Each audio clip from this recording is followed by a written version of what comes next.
Salam alaikum.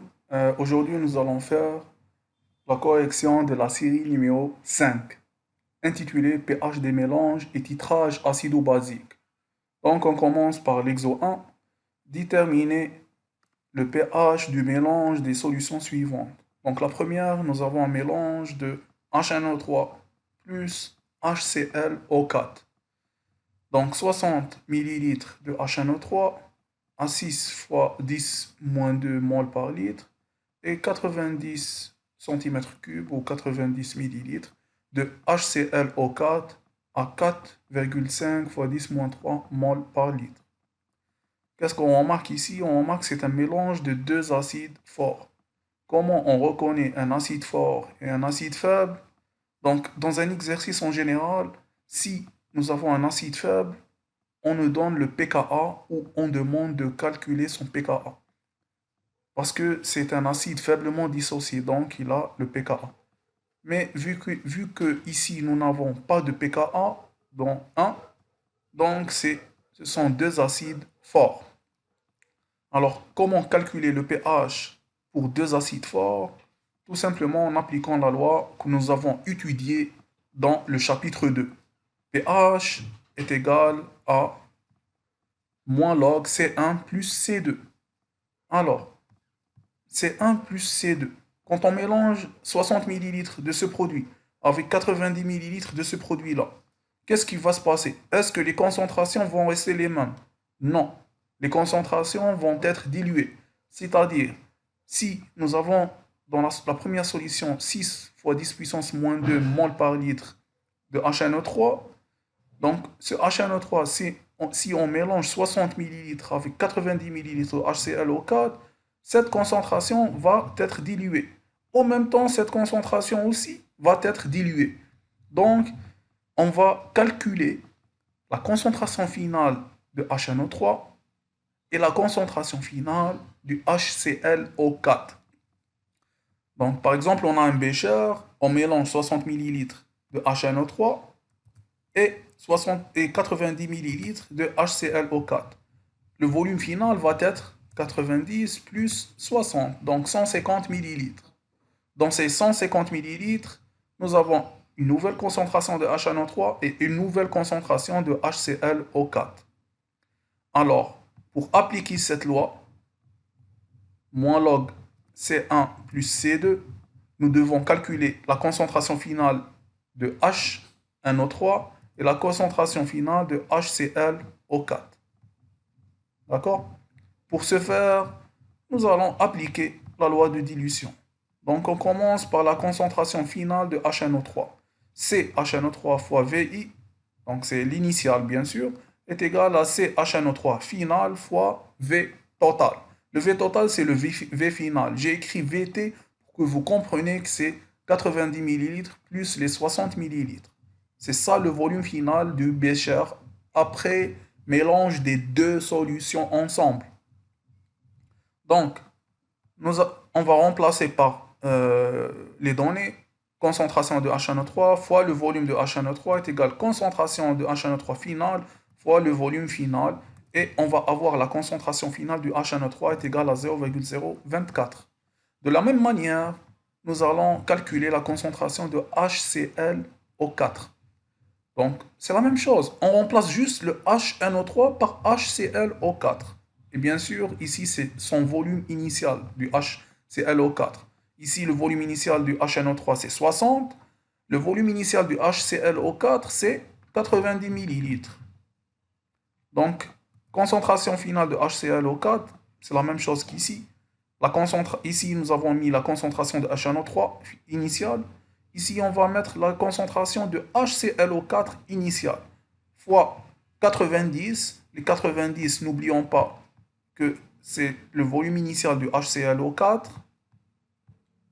sur 150. 150, c'est le volume final. C'est 60 plus 90. Le volume final, c'est le volume total du bécher. Il ne change pas pour les deux solutions. C'est le même, le volume final. C'est-à-dire, donc, à la fin, nous allons avoir la concentration finale de HClO4 est égale à ça. Faites le calcul, vous allez trouver le final pour le HNO3 0,024 mol par litre. N'oublions pas l'unité.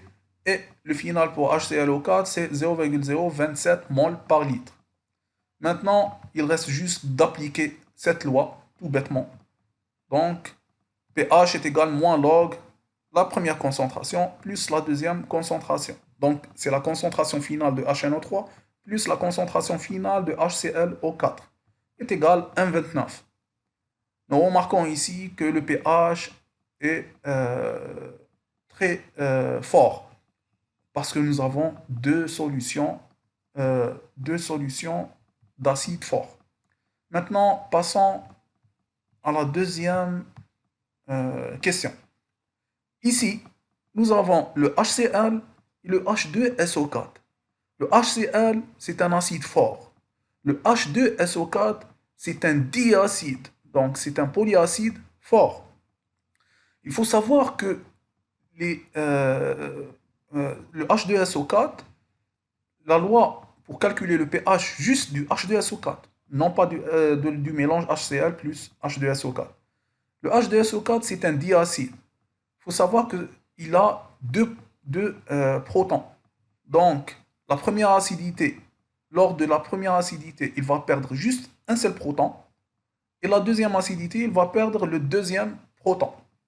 Alors, il faut savoir que le pH de ce produit, il est prédominant par le premier départ du premier H.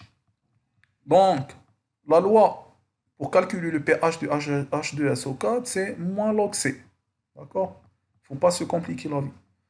Alors, pour le 2, nous avons deux acides forts. Comment j'ai su que nous avons deux acides forts? Parce qu'il n'y a pas de pKa. Donc, 80 d'HCl02 et 200 H2SO4 de 0,1. On remarque que c'est la même chose que le 1. Donc ici, on va appliquer la même chose. On va calculer la concentration finale de HCl dans le bécher, je veux dire aussi dans le mélange, 80 plus 200, et la concentration finale du H2SO4.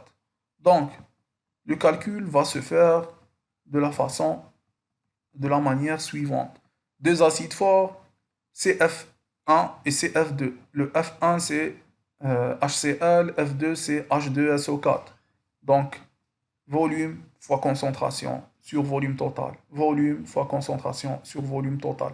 C'est la même loi que j'ai appliquée ici pour le calcul de 1. Alors, la concentration finale de HCl est égale à 0,057 et la concentration finale de H2SO4 est égale à 0,071 mol par litre. Il ne faut pas oublier les unités. Donc, ici, pourquoi j'ai écrit 280? Parce que c'est le volume final. Le volume final, c'est 80 plus 200 millilitres. 280. Alors, après calcul, nous trouvons le pH est égal à 0,89. Passons maintenant à la troisième question. La troisième question, elle consiste à mélanger deux bases fortes. Encore une fois, comment j'ai su que c'est des bases fortes? Parce qu'il n'y a pas de pKa. On a 200 ml de NaOH à 0,2 et 150 ml de CaOH à 0,1. Donc, le pH de deux bases fortes, c'est la loi suivante. Nous l'avons vu dans le cours. pH est égal à pKe à 14 plus log C1 plus C2. C1 et C2, c'est les concentrations finales dans le bécher après mélange. D'accord? Donc, nous avons ici 200 de NaOH à 0,2 et 150 de CaOH à 0,1. On doit calculer les concentrations finales de NaOH et de CaOH2. Comment les calculer? On va les calculer de la même manière qu'on a calculé dans la question 2 et dans la question 1. Alors, ici, c'est quoi le volume final? Le volume final, c'est 200 plus les 150. Donc, c'est 350 millilitres le volume final. Donc, CF1 du NaOH, 0,2 fois 200 sur 350, on trouve 0,11 mol par litre. CF2 du CaOH2, c'est 0,1 fois 150 sur 350, on trouve 0,042 mol par litre. Quand on calcule le pH en appliquant cette loi-là, les C1 et C2, c'est ceux-là. 0,11 et 0,042. On trouve 13,18. 13,18, c'est logique parce que c'est deux bases fortes. Une base forte, son pH est proche de 14. Maintenant, nous allons voir la quatrième question. Donc, un H3 à 1,5 fois 10-2 m et un H4 plus à 10-2 m avec le pKa NH4 plus et NH3 est égal à 9,2. Quel mélange nous avons ici? Ici, on remarque la première chose qui saute aux yeux, c'est il n'y a pas de volume. S'il n'y a pas de volume, c'est-à-dire les concentrations, ces concentrations sont les concentrations finales. Ça veut dire, nous avons eu, par exemple, un volume V1 de NH3 et un volume V2 de NH4+. Nous avons mélangé les deux volumes. Après mélange, on vous donne les concentrations. Donc, si on ne trouve pas les volumes de chaque solution, c'est-à-dire que ces concentrations sont les concentrations finales. Ici, nous n'avons pas besoin de calculer les concentrations finales comme dans la question 3, 2 et 1, parce qu'il n'y a pas de volume initial. Ça veut dire que ces concentrations sont les concentrations finales. D'accord? Donc, on a un mélange de NH3 et NH4+. D'accord, très bien. Alors, le NH3 et NH4+, ont une relation ensemble. C'est quoi? Ça, c'est la base. Ça, c'est son acide conjugué. Donc le NH3, le NH4 plus NH3, c'est un couple acido-basique. Et qu'est-ce que je vous ai dit dans le chapitre 2? Quand on a une base faible avec son acide conjugué à différentes concentrations, ça veut dire que nous avons une solution appelée solution tampon. Alors, nous avons ici une solution tampon. Nous avons le pKa de NH4 plus NH3. C'est pour ça que j'ai dit que c'est une base faible. Parce que ici, nous avons le pKa est égal à 9,2. Il reste juste de calculer le pH. Donc, si on a le nom de la solution, le nom du type de solution, le type de solution, c'est une solution tampon. Alors, le pH est égal à pKa plus log Cb sur Ca. Cette loi, c'est la loi de Hasselbalch. Je vous ai enseigné ça dans le chapitre 2. Donc, qu'est-ce qu'on a? Le pH est égal à pKa plus log Cb sur Ca. Cb, c'est la concentration de la base. Ca, c'est la concentration de l'acide. Quel est l'acide? Quelle est la base entre NH3 et NH4+? Ça, c'est l'acide. Ça, c'est la base. Tout ce que vous avez à faire, c'est de remplir les données. pKa, vous l'avez, c'est 0,2, c'est 9,2. Cb, c'est ça. Ca, c'est ça. Le 10-2 va être simplifié avec le 10-2. On aura un pH est égal à 9,37. Cette solution tampon a un pH de 9,37. Passons à l'exercice numéro 2. Donc, exo 2. On dose 15 ml d'une solution d'acide chlorhydrique par la soude. Qu'est-ce que c'est que la soude? La soude, c'est le NaOH. L'acide chlorhydrique, c'est le HCl. D'accord? En présence du BBT. Le BBT, c'est un indicateur coloré. C'est le bleu de bromothymol.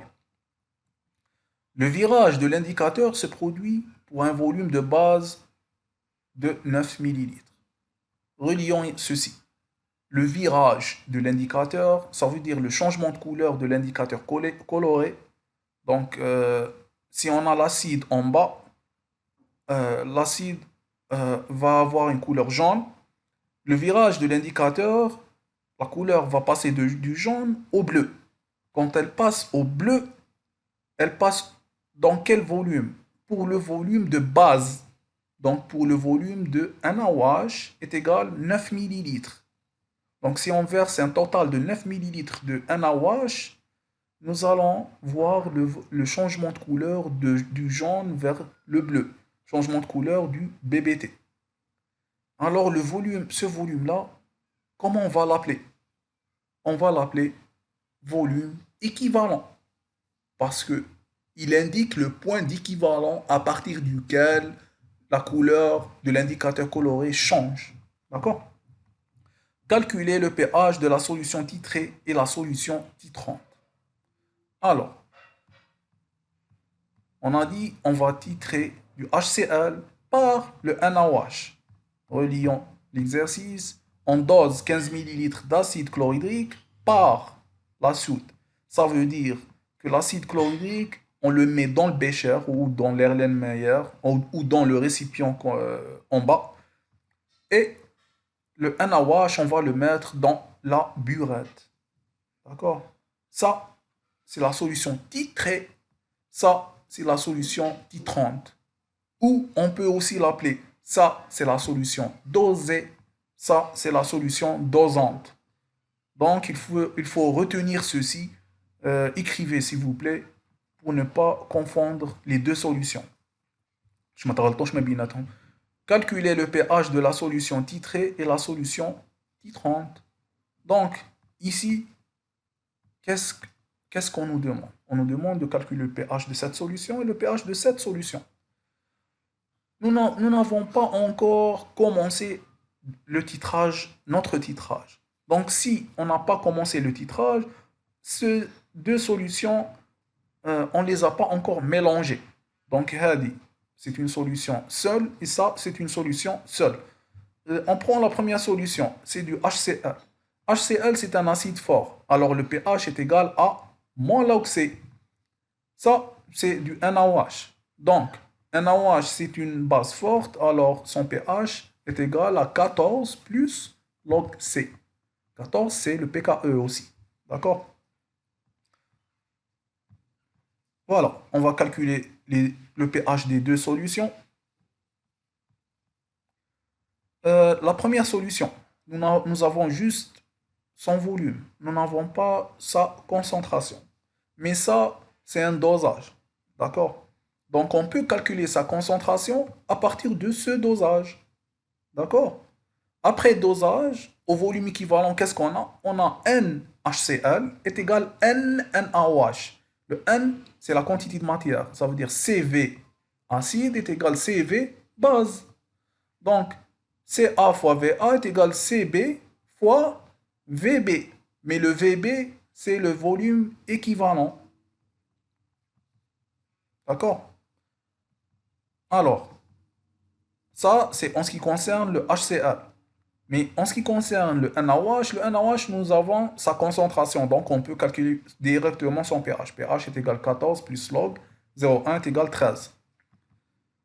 Pour l'HCl, pH est égal à moins log Ca.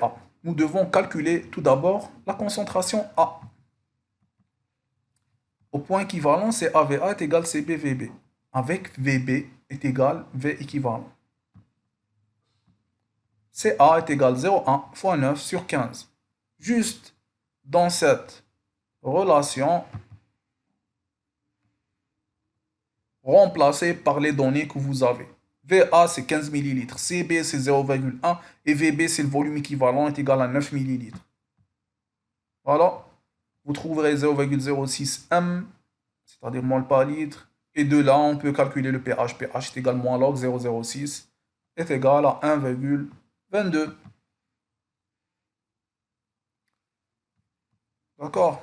Donc, on passe à la question suivante. Quel est le pH de la solution au point équivalent du dosage acido-basique? Dans le cours, nous avons vu le pH, le tableau d'avancement d'une réaction d'acide fort dosé par le NaOH. Le tableau, c'est celui-là. Donc, je ne vais pas réexpliquer le tableau. Allez voir la vidéo du cours. Donc, au départ, nous avons Ca avant dosage, donc 0, 0, 0.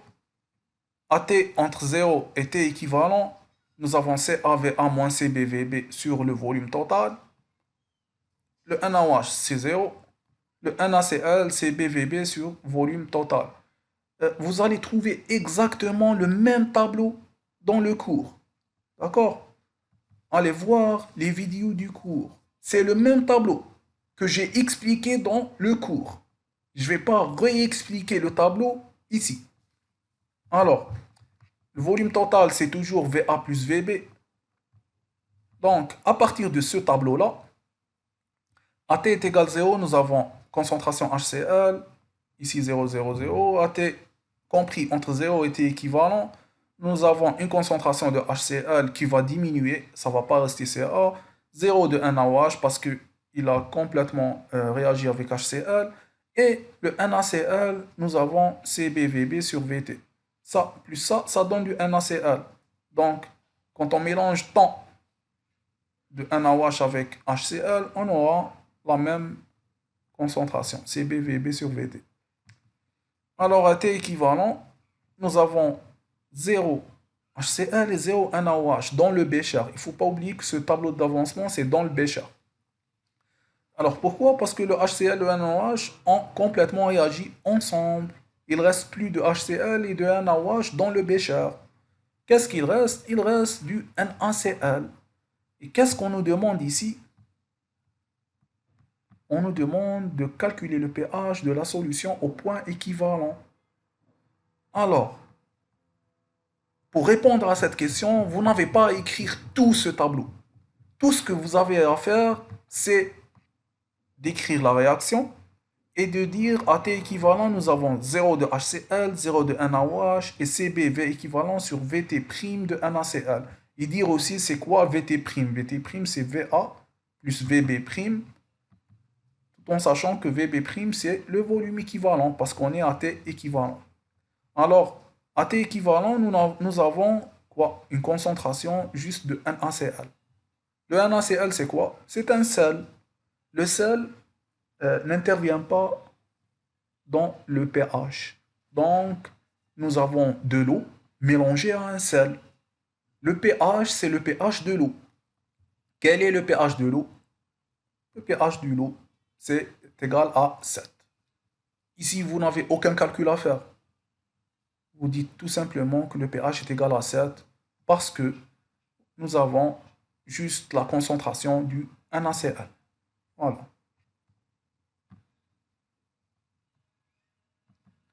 Exo 3. Passons à l'exercice numéro 3. On mélange 10 ml d'acide chlorhydrique 0,2 avec 20 ml d'NaOH 0,30. Ceci, c'est un mélange, ce n'est pas un dosage. D'accord? Mais les lois pour faire le calcul, c'est les mêmes. Donc, on mélange 10 ml d'acide chlorhydrique à 0,2 et 20 ml de NaOH à 0,30. Écrire la réaction de l'équation de cette réaction. Pardon. Écrire l'équation de cette réaction, puis calculer le pH de ce mélange. Donc, dans cet exercice, l'équation, nous l'avons déjà vu, c'est HCl plus NaOH égale, ça donne NaOH, ça donne NaCl plus H2O. Ici, la flèche est unidirectionnelle. Pourquoi? Parce que nous avons un acide fort et une base forte. Donc, il reste de calculer le pH de ce mélange. Comment calculer le pH de ce mélange? Le mélange, c'est 10 ml d'HCl à concentration 0,2 m et 20 ml de NaOH à concentration 0,3 m. Tout d'abord, il faut calculer la quantité de matière. Pourquoi on calcule la quantité de matière? On calcule la quantité de matière pour savoir combien il reste de HCl et combien il reste de NaOH dans le bécher. Donc, si vous mélangez de l'acide et de la base et une base, qu'est-ce qui va se passer? Vous allez avoir cette réaction. L'HCl, il ne va pas rester HCl tout seul. Le NaOH, il ne va pas rester NaOH tout seul. Il faut savoir ici, vous avez le H+, qui va réagir avec le OH- pour donner du H2O et le Cl avec le Na pour donner du NaCl. Donc, il faut calculer la quantité de matière pour savoir combien il reste d'HCl et de NaOH. La quantité de matière de HCl est égale à 0,2 fois 0,01. 0,2, c'est la concentration. 0,01, c'est les 10 ml. Ici, vous devez faire la conversion. Pourquoi? Il faut convertir les 10 ml en litres. Parce que la quantité de matière est égale à la concentration en mol par litre fois le volume en litres. pour que le litre se simplifie avec le litre, il nous reste juste mol. 2 fois 10 moins 3 mol. D'accord? Et la quantité de matière de HCl, c'est la même que la quantité de matière de H3O+. Nous l'avons vu dans la série numéro 4. NaOH est égal à 0,3 fois 0,02. Donc, ici, c'est la même chose qu'ici. Nous avons 0,3 de NaOH fois 20 ml. 20 ml qu'on va convertir en litres. Ça va nous donner 0,02. 0,3 fois 0,02 est égal à ça, mol. C'est la même chose que la quantité de matière de OH. Parce que c'est un acide fort, il va se dissocier complètement en H+, et Cl-. Donc, la quantité de matière de HCl est égale à la quantité de matière de H3O+, est égale à la quantité de matière de Cl-. Même chose, c'est une base forte, elle va complètement se dissocier en Na+, et OH-. Donc, la quantité de matière de NaOH, c'est la même que NOH-, et c'est la même que Na+. Et j'ai expliqué ça dans la série précédente. Qu'est-ce qu'on remarque? NOH est supérieur à NH3O+. D'accord? NOH est supérieur à NH3O+. Alors, à la fin, dans le bécher, si on a NOH supérieur à NH3O+, ça veut dire que les NH3O+, ont complètement réagi avec les NOH. Qu'est-ce qu'il reste du H3O+, comme quantité de matière? Ça, il reste 0. Il faut rajouter mol ici, s'il vous plaît, j'ai oublié. Donc, je répète ici, on trouve le NHCl est inférieur à NaOH, c'est-à-dire le NH3O+, inférieur à NOH. La quantité de matière inférieure, c'est elle qui a réagi complètement avec les OH. Parce que ici, nous avons une quantité de matière supérieure. Donc, vu qu'on a une quantité de matière supérieure, on doit calculer combien il reste de OH-. Il reste de OH-, ça, moins ça. Ça, moins ça, il reste tout ça. D'accord? Nous avons 2 fois 10 moins 3 mol de H3O+, qui va réagir avec 2 fois 10 moins 3 de OH-. Et le reste des OH-, c'est ça. Il nous reste ça. Donc, dans le bécher, qu'est-ce qu'il reste? Il reste 7 fois 10 moins 3 mol de OH-. Et c'est la même chose que dire il reste 7 fois 10 moins 3 de NaOH. Alors, la solution finale, c'est une solution avec un volume de combien? De 30 ml, c'est 10 plus 20. Et de concentration, il faut calculer la nouvelle concentration. Ici, nous avons la quantité de matière. D'accord? Cette quantité de matière, c'est la quantité de matière du NaOH qui reste dans la solution. Et le volume final, c'est ça. Donc, la concentration est égale à quantité de matière sur 30. Le 30, il faut le convertir en litres. Alors, nous avons dans la solution, après mélange, il reste du NaOH et du NaCl. Le NaCl, qu'est-ce que je vous ai dit dans l'exo que nous avons fait, l'exercice numéro 2? Je vous ai dit que le NaCl ne rentre pas dans le calcul du pH. Donc, on va prendre en considération que le NaOH. Le NaOH, nous avons une quantité de matière 7 fois 10 moins 3 mol. Et son volume est de 30 millilitres. Le volume du bécher. Donc la concentration NaOH finale, c'est N sur V est égal à ça sur ça est égal à ça. Alors nous avons une solution de NaOH de cette concentration. Et quel est le pH de NaOH? Qui est une base forte. Le pH est égal à 14 plus log 0,23 ou est égal à 13,36. Voilà, tout simplement. Exercice 4. Lisons l'exo 4. Calculer le pH d'une solution d'acide acétique, CH3COH, 35 grammes par litre. Qu'est-ce que c'est que 35 grammes par litre? Ce n'est pas une concentration molaire volumique. Parce que on ne peut pas dire molaire quand on a grammes ici. Grammes par litre, c'est la concentration massique. D'accord? C'est grand C, petit m. Grand C, petit m. Sachant que le pKa de cet acide est de 4,74. Alors, c'est un acide avec un pKa, donc c'est un acide faible. Calculez son pH. Le pH de l'acide faible, c'est 1,5 fois pKa moins log C. 1,5, n'oublions pas les parenthèses s'il vous plaît. 1,5, on ouvre les parenthèses, pKa moins log Ca. Ici, c'est la concentration molaire volumique, alors que vous avez une concentration massique. Alors, il faut calculer le Ca. pKa, vous l'avez, c'est 4,74. C grand M est égal à C petit m sur grand M. Le grand M, c'est la masse molaire. Calculez la masse molaire de CH3, COOH. Le C, c'est 12 plus 3 plus 12 plus 16 plus 16 plus 1. Vous trouverez 60. D'accord? 60 grammes par mol. Alors, C grand M est égal à C petit m, c'est grand M. C'est-à-dire, c'est égal à 35 sur 60. Et est égal à 0,58 grand M. Grand M, c'est mol par litre. Il suffit juste de mettre cette donnée-là ici pour calculer le pH. pH est égal à 1,474 moins log 0,58 est égal à 2,48. Donc, c'est ça le pH de cette solution. Maintenant, passons à la question suivante.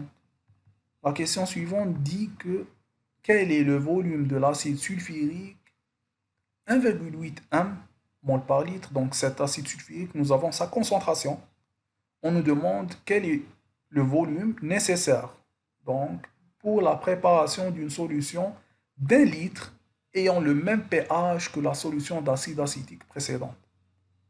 Donc, quel est le volume nécessaire d'une concentration de 1,8 d'acide sulfurique nécessaire pour la préparation d'une solution. Nous allons préparer une solution avec cet acide sulfurique de concentration 1,8. Ça veut dire, dans un bécher ou dans une fiole, nous allons mettre un volume, nous allons appeler VI d'acide sulfurique. Le VI, on ne le connaît pas, on doit le calculer. Et on rajoute de l'eau distillée, jusqu'à un volume d'1 litre, d'accord, pour avoir une solution de pH est égale à